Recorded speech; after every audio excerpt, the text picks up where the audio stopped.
Here we go again. और आज दिन है शोल्डर्स का।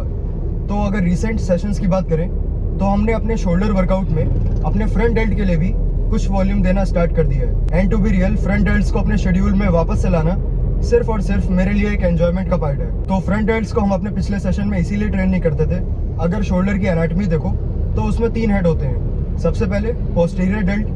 पोस्टीरियर डेल्ट मतलब रेयर डेल्ट, जो हमारा पीछे वाला हिस्सा होता है शोल्डर का, और जो शोल्डर का मेन 3D लुक बनाता है, जो बीच वाला पार्ट है, उसको हम कहते हैं मीडियल डेल्ट या फिर साइड डेल्ट भी कहते हैं। और अगर बात करें शोल्डर के फ्रंट हिस्से की तो उसी को कहते हैं फ्रंट डेल्ट। तो फ्रंट डेल्ट को डायरेक्टली स्टिमुलस ना देने के पीछे एक लॉजिकल रीजन है, और रीजन यही है क्योंकि जब भी हमारा चेस्ट डे होता है तो उसमें हैवी प्रेसिंग मूवमेंट तो होते ही है, और हैवी प्रेसिंग हम जब भी करते हैं तो हमारा जो फ्रंट पार्ट होता है शोल्डर्स का, तो उसको कुछ ज्यादा ही एक्टिवेशन मिल जाता है। और अगर देखा जाए तो बहुत सारे लोगों का फ्रंट डेल्ट इसीलिए ओवर डेवलप्ड होता है क्योंकि उनके चेस्ट डे पे जो भी मूवमेंट रहते हैं, स्पेशली जो इंक्लाइन प्रेसिंग मूवमेंट्स होते हैं, उसमें सबसे ज्यादा फ्रंट डेल्ट को एक्टिवेशन मिलता है। तो इनडायरेक्टली उनके फ्रंट डेल्ट्स को इतना ज्यादा एक्टिवेशन मिल जाता है, और उसके बाद भी अगर वो शोल्डर्स के लिए डेडिकेटेड ट्रेनिंग करते हैं तो उसमें ओवरहेड प्रेसिंग भी रहती है। उस ओवरहेड प्रेसिंग की वजह से ओवरऑल फ्रंट डेल्ट्स के लिए काफी वॉल्यूम हो जाती है, और जिसकी वजह से हमारे फ्रंट डेल्ट ओवर डेवलप्ड होते हैं। तो अगर किसी की फिजिक में उसके फ्रंट डेल्ट ओवर पावर करते हैं, यानी कि ओवर डेवलप्ड होते हैं, तो उसकी वजह से जो हमारा साइड डेल्ट और रेयर डेल्ट होता है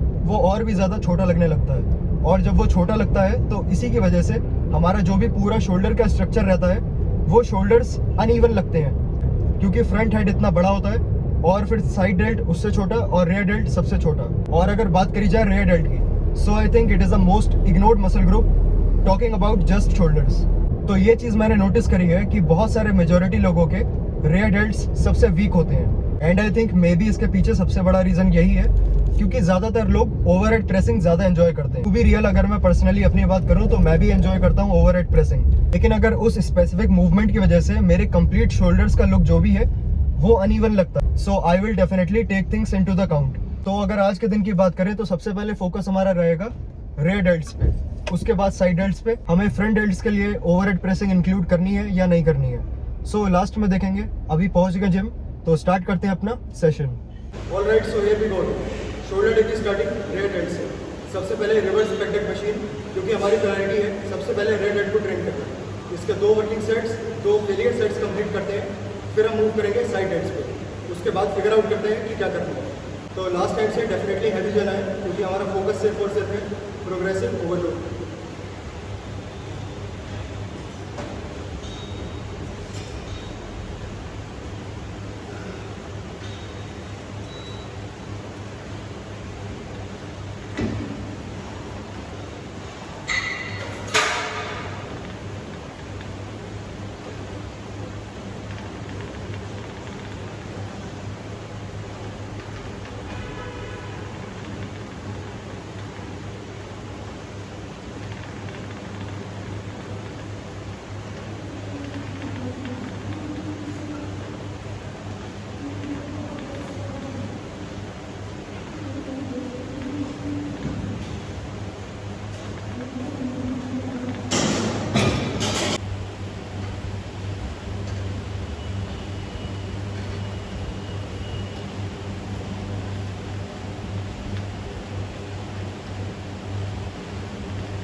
second movement for shoulders is side delts, और साइड डेल्ट के लिए हम करने जा रहे हैं cable lateral raise. Last time भी हमने शायद यही करा था, लेकिन आज डेफिनेटली फोकस सिर्फ करना है प्रोग्रेसिव ओवरलोड में, चाहे तो रेपिटेशन ज़्यादा हो या फिर वेट में इंक्रीमेंट हो। तो अगर आज के प्रोग्रेसिव ओवरलोड की अप्रोच की बात करी जाए तो इसमें लास्ट टाइम आई रिमेंबर हमने 10 kg के सिर्फ रेपिटेशंस निकाली थी, और लेकिन अगर हम 5 kg का जंप लेते हैं तो हमें 15 kg पे करना पड़ेगा। तो I think that would be not possible, क्योंकि फॉर्म के संग हमें कुछ ना कुछ कॉम्प्रोमाइज़ करना पड़ेगा उसके संग। 15 kg would be a slightly heavier for our movement. तो 10 kg में पॉसिबली हमें प्रोग्रेसिव ओवरलोड बनाना है, लेकिन उसके लिए हमें रेपिटेशंस और ज़्यादा अपनी इंक्रीज करनी पड़ेगी। तो ट्राई करते हैं कि डेफिनेटली प्रोग्रेस हो, और इसके भी सिमिलरली 2 वर्किंग सेट रहने वाले हैं। तो टाइम वेस्ट नहीं करते हैं, जल्दी से स्टार्ट करते हैं अपना पहला working set.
Alright, so rear delt and side delts are done, और अब बारी है ट्रैप्स की। और आज के लिए no direct training for front delt. तो जल्दी से अपने बचे हुए 2 सेट ट्रैप्स के कंप्लीट करते हैं। और अगर आज के ट्रैप्स के लिए बात करी जाए तो लास्ट टाइम ट्रैप्स स्किप हो गए थे, और उससे भी लास्ट टाइम जब हमने ट्रैप्स करे थे so it was quite heavy, और उसमें हमारा फॉर्म के संग थोड़ा बहुत कॉम्प्रोमाइज़ हुआ।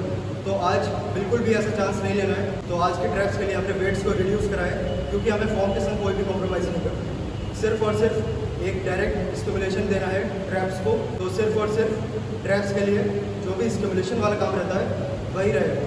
No unnecessary heavy movement, no unnecessary heavy weights. लेकिन जस्ट फॉर अ चेंज अभी मैंने 2 वार्म अप सेट करके देखे। अगर ये मैं रिवर्स ग्रिप लेता हूँ तो इसमें मुझे समहाउ एक better mind muscle connection feel होता है अपने ट्रैप्स में। तो जल्दी से अपने 2 वर्किंग सेट कंप्लीट करते हैं, और फिर वही अपना मैंडेटरी काम देखते हैं कि क्या प्रोग्रेस है।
Shoulders and traps are done, सबसे पहले स्टार्टिंग करी रिवर्स बैक डेक से, उसका 2 वर्किंग सेट और उसके बाद केबल लेटरल रेस के 2 working set, total 4 sets for shoulders. और लास्ट में हमने स्मिथ मशीन पे 2 सेट करे ट्रैप्स के लिए।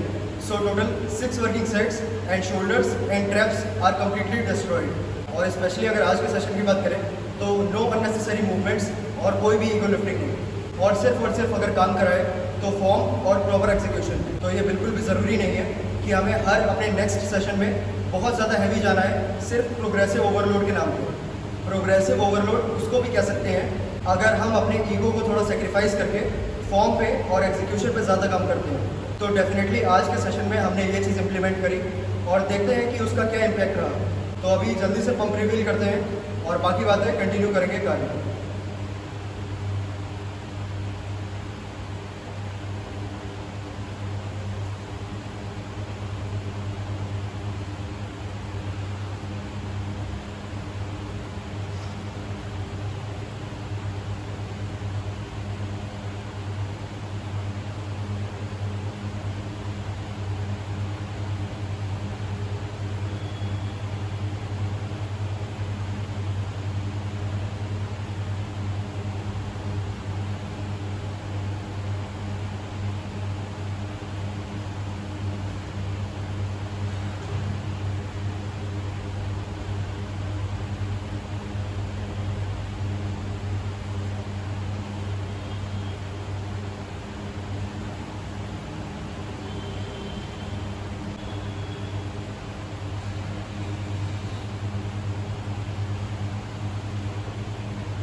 तो काफ़ी प्रोडक्टिव सेशन रहा आज का और उसका इम्पैक्ट मिरर में और कैमरे में एकदम क्लियरली विजिबल है। और आज स्पेशली ट्रैप्स में भी काफ़ी अच्छा पंप है। तो आई रियली डोंट नो कि ट्रैप्स पीछे से कैसे दिख रहे होंगे। ऑब्वियसली हमारी फिजिक में ट्रैप्स एक वीक पॉइंट है, लेकिन अब ज़्यादा टाइम के लिए नहीं। So really impressed by today's session और एंड करते हैं आज के लिए यहाँ पे, बाकी बातें कंटिन्यू करते हैं कल। ओके, तो shoulder and traps are done और इस बात में कोई भी डाउट नहीं है कि फिजिक में अच्छा खासा प्रोग्रेस दिख रहा है, लेकिन अभी भी there is a lot of room for improvement. और अगर बात करें आज के सेशन की, तो आज का सेशन काफ़ी प्रोडक्टिव, कोई भी अननेसेसरी मूवमेंट्स नहीं, जितनी ज़रूरत थी उतना काम करा। और इसका मतलब ये बिल्कुल भी नहीं है कि आज का सेशन बहुत ही लाइट था। सेशन आज का भी काफ़ी इंटेंस और हैवी था, लेकिन हमने अपने एफर्ट और इंटेंसिटी को एक सही डायरेक्शन में यूज़ करा। सही डायरेक्शन में यूज़ करने का मतलब जो भी हमारा एनर्जी एक्सपेंडिचर था वो कोई भी अननेसेसरी चीज़ों पर नहीं गया। जो भी प्रोडक्टिव चीज़ चाहिए थी आज के लिए, जो भी नेसेसरी रिक्वायरमेंट थी वो हमने पूरी करी आज। तो ये बिल्कुल भी ज़रूरी नहीं है कि हमारा हर एक सेशन एकदम रॉ हैवी वेट फोकस्ड हो। कभी कभी लॉजिकल स्ट्रेटजी भी इम्प्लीमेंट करनी पड़ती है।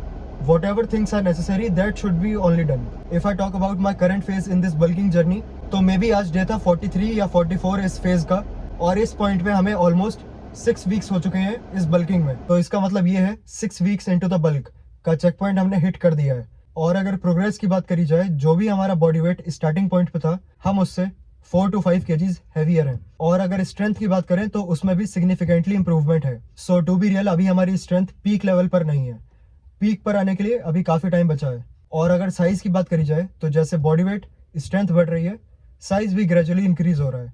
तो अभी करेंटली मेरा फोकस साइज़ और बॉडी वेट पे नहीं, सिर्फ स्ट्रेंथ पर है। अगर स्ट्रेंथ बढ़ेगी तो इसका मतलब यही है कि मसल मास भी बढ़ेगा, और जब रियल मसल मास इंक्रीज होगा तो बॉडी वेट भी ऊपर ही जाएगा। तो इस caloric surplus so called bulking phase में अगर सबसे इंपॉर्टेंट टिप हो सकती है तो वो यही है, फोकस करो स्ट्रेंथ पे, ना कि अपने बॉडी वेट पे। बॉडी वेट पे अगर फोकस करोगे तो वो डेफिनेटली इंक्रीज तो होगा, लेकिन इसका मतलब ये नहीं है कि मसल मास ही इंक्रीज हो रहा है, साथ ही साथ फैट भी बिल्ड होगा। तो फोकस अगर किसी चीज पे करना है तो स्ट्रेंथ पे। अगर स्ट्रेंथ इंक्रीज होगी तो मसल भी इंक्रीज होगी, और मसल जब इंक्रीज होगी तो डेफिनेटली साइज और बॉडी वेट भी इंक्रीज होगा। तो एंड करते हैं आज के लिए यहाँ पे, मिलते हैं कल नेक्स्ट सेशन में।